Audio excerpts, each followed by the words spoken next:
আসসালামু আলাইকুম viewers, welcome back to my channel my life management. Viewers, আমি এখন পানি গরম করব। জিম করে আসছি, তো আমি একটু ব্ল্যাক টি খাবো। এটা হচ্ছে আপনার মিডিয়াম স্ট্রং ব্ল্যাক টি, মাঝারি স্ট্রং। তো এই ব্ল্যাক টিটা আমার বেশ কিছুদিন থেকে খাওয়া হয় নাই, তো ভাবছি এই ব্ল্যাক টিটা খাবো। ওর সাথে একটু কোকোনাট সুগার নিব, সামান্য একটু কোকোনাট সুগার। এটাতে ওয়েটের উপর কোনো এফেক্ট পড়বে না। তো রাতে তো আমি সাধারণত কিছু খাই না, কিন্তু আজকে যেহেতু জিম করলাম সন্ধ্যার পরে, তো জিম করার পরে আমার মনে হয় যে একটু কিছু খাওয়া দরকার। তো ভিউয়ার্স, এই যে আমি ফিল্টার থেকে পানি নিয়ে নিলাম। এখন এই পানির মধ্যে আমি কিছু ব্ল্যাক টি দিয়ে দিচ্ছি। এই যে ভিউয়ার্স, ব্ল্যাক টি এর মধ্যে দিয়ে তারপরে এটা আমি ওভেনে কয়েক মিনিট গরম করতে দিব। তো দিয়ে দিলাম কিছু ব্ল্যাক টি।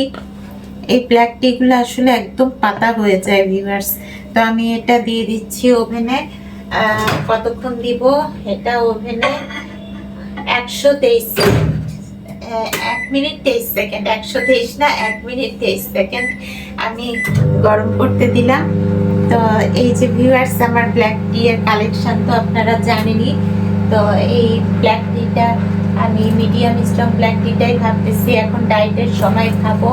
আমার শ্রীলঙ্কার টিগুলো এখনো শেষ হয় না, এত চা খাচ্ছি, প্রতিদিন ডায়েট করতেছি, তারপরও দেখছেন আমি শ্রীলঙ্কা থেকে এত চা নিয়ে আসছি যে আমার চায়ের কালেকশন কিন্তু শেষই হয় না।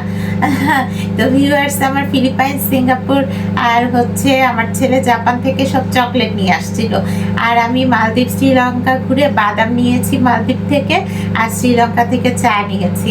তো ভিউয়ার্স, এই হচ্ছে আমার কালেকশন।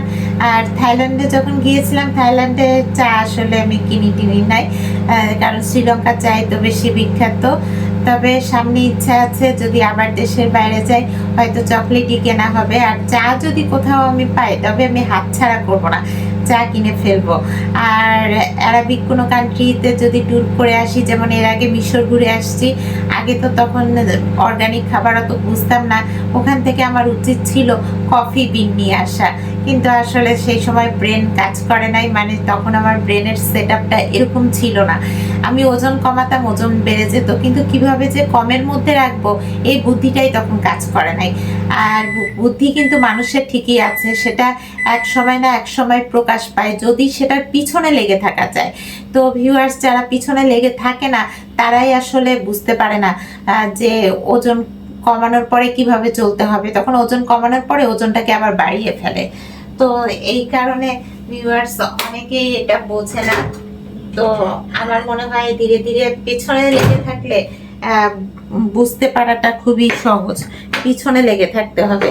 তো এই যে ভিউয়ার্স, আমি ব্ল্যাক টি গরম করে ফেলেছি, ভালোই গরম হয়েছে।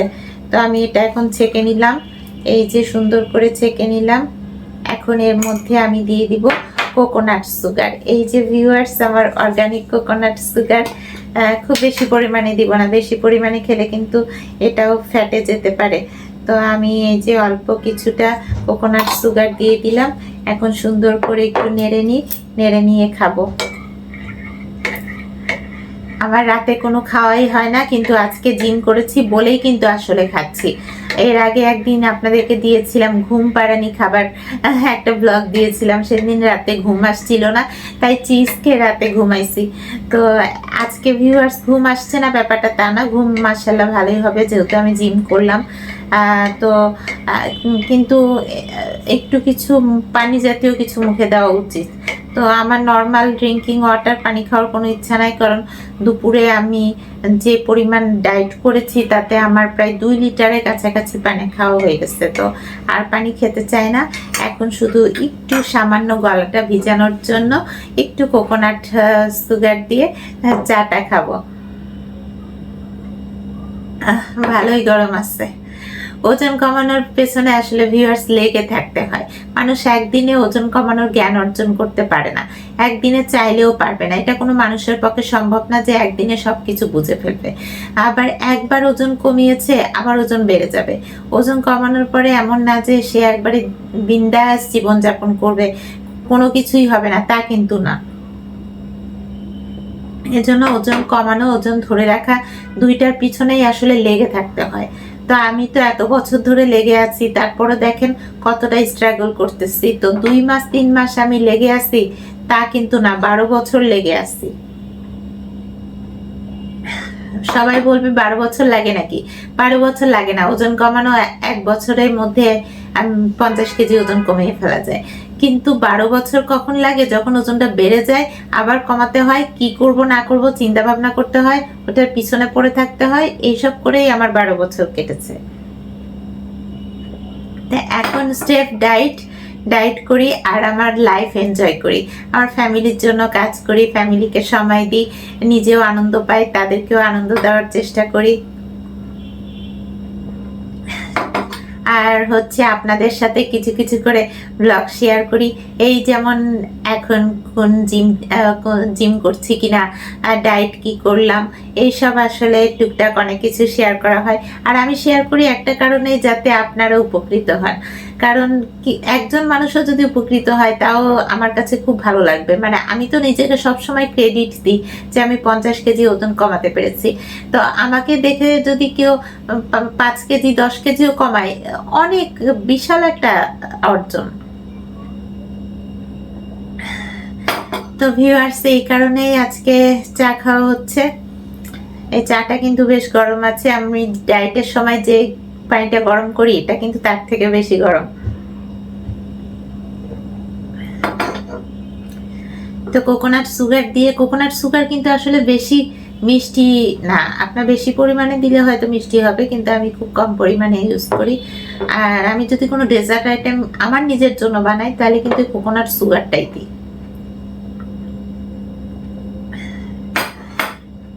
তো ভিউয়ার্স, সবসময় অর্গানিক জিনিসগুলো কালেকশানে রাখা ভালো, কারণ অর্গানিক খাবার খেয়ে সুস্থভাবে জীবনযাপন করলে শেষ বয়সে কষ্টটা কম হয়, এটা আমার ধারণা, আমি মনে করি। কারণ মানুষ মনে করে বয়স হলে অসুস্থ হবে। কেন অসুস্থ হবে? সুস্থ থেকেও কিন্তু দুনিয়া থেকে বিদায় নেওয়া যায়।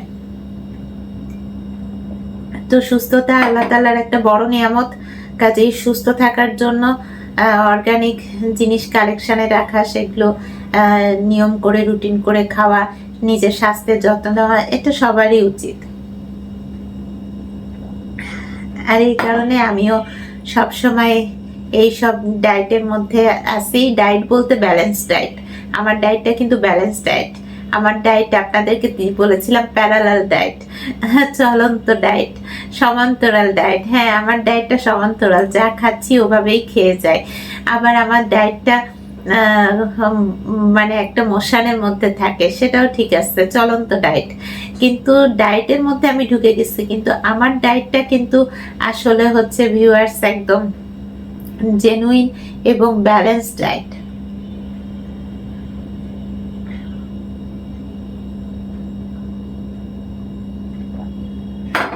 যখন ওজন কমিয়েছিলাম তখন ভিউয়ার্স ঈদ গেছে 2টা, রোজার ঈদ, কোরবানির ঈদ। আমি রান্না বান্না করেছি বাসায়, আমার রিলেটিভরা আসছে, তাদেরকে খাওয়াইছি, কিন্তু আমি কোনো খাবারই টাচ করি নাই, কারণ আমি এগুলো খাবো না। হয়তো এখন ঈদ আসলে একটা দিন ব্রেক দিয়ে খাওয়া দাওয়া করব, কিন্তু আমি যখন ওজন কমিয়েছি তখন আমি খুব স্ট্রিক্ট ছিলাম, কোনোভাবেই কিন্তু খাবার আমি টাচ করি নাই। আর আমার খেতে ইচ্ছাও করে নাই। ওই যে আপনাদেরকে বলছি, যখন মানুষ ওজন কমাতে থাকে তখন পেটের মধ্যে গুড ব্যাকটেরিয়া চাষ হয়, আর গুড ব্যাকটেরিয়া তখন আপনাকে খারাপ খাবার খেতে বলবে না। খারাপ খাবার বলতে প্রসেস খাবার খাওয়ার জন্য আপনাকে জোরাজুরি করবে না, যার জন্য আপনার ইচ্ছাও করবে না যে কোনো প্রসেস খাবার খায়। কালকে ডায়েট প্রোগ্রামটা অনেক লেটে করব, যেহেতু রাতের বেলা আমি একটু চা খেলাম, সো আমার বডিতে পানিটা অনেকক্ষণ থাকবে। আর এই কারণে কালকে ডায়েটটা ইনশাল্লাহ আমি 23 ঘন্টা পরে করব। 23 ঘন্টা হবে কি?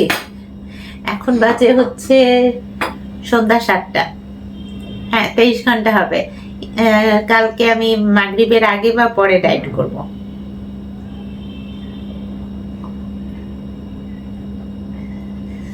আমার ডায়েটের আয়োজনগুলো তো দেখছেন, টেবিল ভরে আয়োজন করে খাই, কিন্তু ডায়েট আয়োজন করতে আমার সময় লাগে না। এখান থেকে টুকটাক সব নামাই ফেলি, তারপর ফ্রিজ থেকে নিই। আমার এখানে চায়ের কাপগুলো রাখা থাকে, সো এখান থেকে নিয়ে বাস ধুমধাম খেয়ে ফেলি। আলহামদুলিল্লাহ আমি শেষ করে ফেললাম। তো আমার একটু কোকোনাট সুগার দিয়ে ব্ল্যাক টি খাওয়া হয়ে গেল। পিয়ার্স গ্রিন টিও কিন্তু আমার আছে, কিন্তু গ্রিন টি আর ব্ল্যাক টি এর উপকারিতা কিন্তু কাছাকাছি। সো গ্রিন টিও যেমন উপকারে আসে, ব্ল্যাক টিও আসে, কিন্তু তখনই কাজে আসবে যখন মানুষ ওজনটাকে নিয়ন্ত্রণে রাখবে, ডায়েটের মধ্যে থাকবে, তখনই এই ব্ল্যাক টি এবং গ্রিন টি শরীরে কাজ করে। এবং এটা বডিতে বেশি ফ্যাট যেতে দেয় না, রক্তে ফ্যাটের পরিমাণ কমায়। তো ভিউয়ার্স, আপনারা সবাই ভালো থাকবেন আর ডায়েটের পিছনে লেগে থাকবেন। সব সময় ব্যালেন্স ডায়েট করার চেষ্টা করবেন, সুস্থ সবল থাকবেন। ভালো লেগে থাকলে একটা লাইক করে দিবেন। আবার দেখা হবে নেক্সট ব্লগে। আল্লাহ হাফেজ।